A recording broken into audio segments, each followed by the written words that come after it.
Welcome to Books Made Fun, where we learn English in creative ways with the help of stories.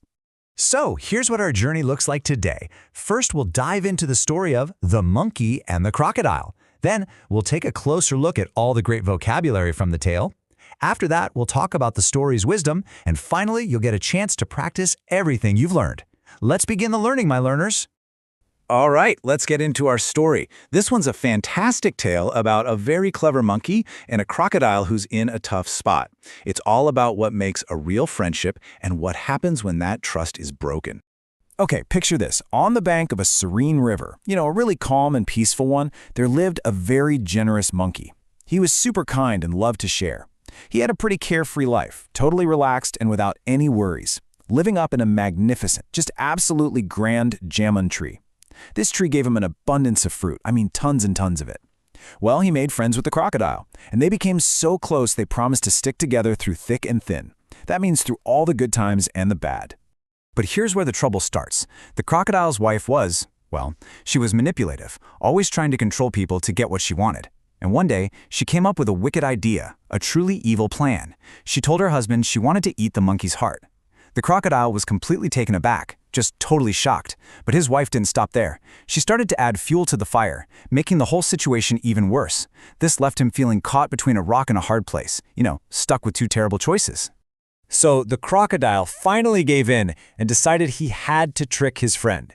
He invited the monkey over to his home for dinner. And the monkey? He trusted him without a shadow of a doubt. He was 100% sure his friend meant well. But as they were crossing the river, the crocodile's guilt just got to be too much. He couldn't hold it in anymore and decided to spill the beans. He revealed the whole secret plan. Can you imagine hearing that? The monkey was shocked, of course, but he kept his cool. He stayed totally calm. Thinking fast, he cleverly said, "Oh, my friend, I would have given you my heart, but I left it back on the tree for safekeeping." And the foolish crocodile, he took the bait. He totally fell for the trick and swam right back to the riverbank. The moment they reached, the monkey leaped onto the tree to safety. It was then he realized the crocodile had tried to deceive him, to trick him, but in the end, the monkey had outsmarted him by being just a little bit quicker and a lot cleverer. Safe in his tree, the monkey looked down and said, "You tried to stab me in the back," which, of course, means you betrayed me. The crocodile felt so deeply ashamed, just full of guilt, and he quietly swam away. And from that day forward, the monkey learned a huge lesson. Always trust his instincts, that gut feeling, and never ever let anyone take him for a ride again. Wow, what a quick-thinking monkey, right? That story was just packed with fantastic words and phrases. So now, let's break them down so you can start using them too.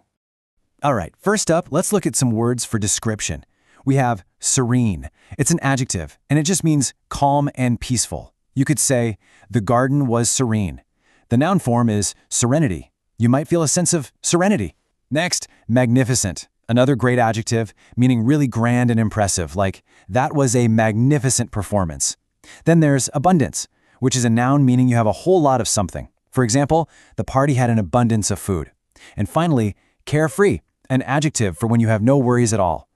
Her laughter was carefree and light. Okay, now for words that tell us about someone's character. We started with generous, meaning kind and giving. An example would be, he made a generous donation. The opposite of that would be manipulative, used to describe someone who unfairly controls others. The verb form is to manipulate.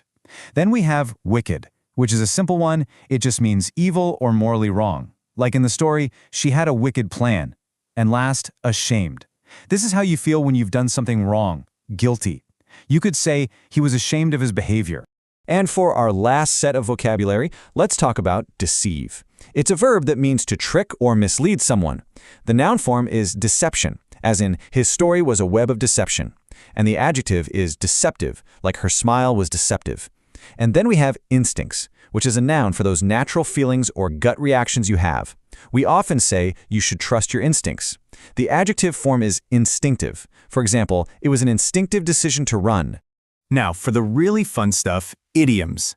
These are those special phrases where the words together have a totally different meaning than they do on their own.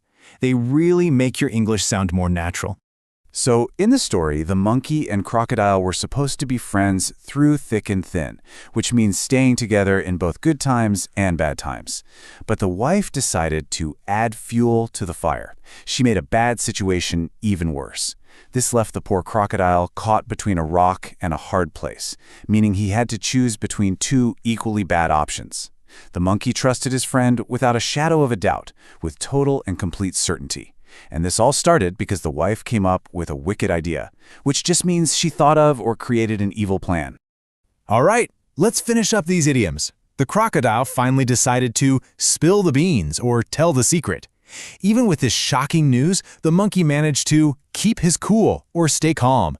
The crocodile foolishly took the bait, which means he fell for the trick. The monkey accused him of trying to stab him in the back, a powerful idiom for betraying someone's trust. And in the end, the monkey learned never to let someone take him for a ride or trick and deceive him ever again.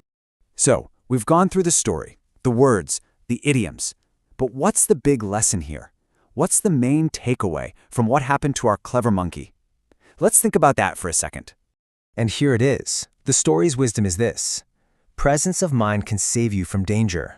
It means that thinking clearly and quickly in a tough situation is what can get you out of trouble. Wisdom, being smart and clever, is truly your greatest weapon. It's not about being the strongest, it's about being the smartest. Okay, now that we've learned all these cool new things, it's time to put them to use. Because, that's how we really learn. So, now the spotlight is on you. Here's what I want you to do. Think back on everything we covered. Which new word or idiom did you like the most? Was it magnificent? Or maybe spill the beans? Whatever it is, pick your favorite and try to use it in your own sentence. Go ahead and drop it in the comments below.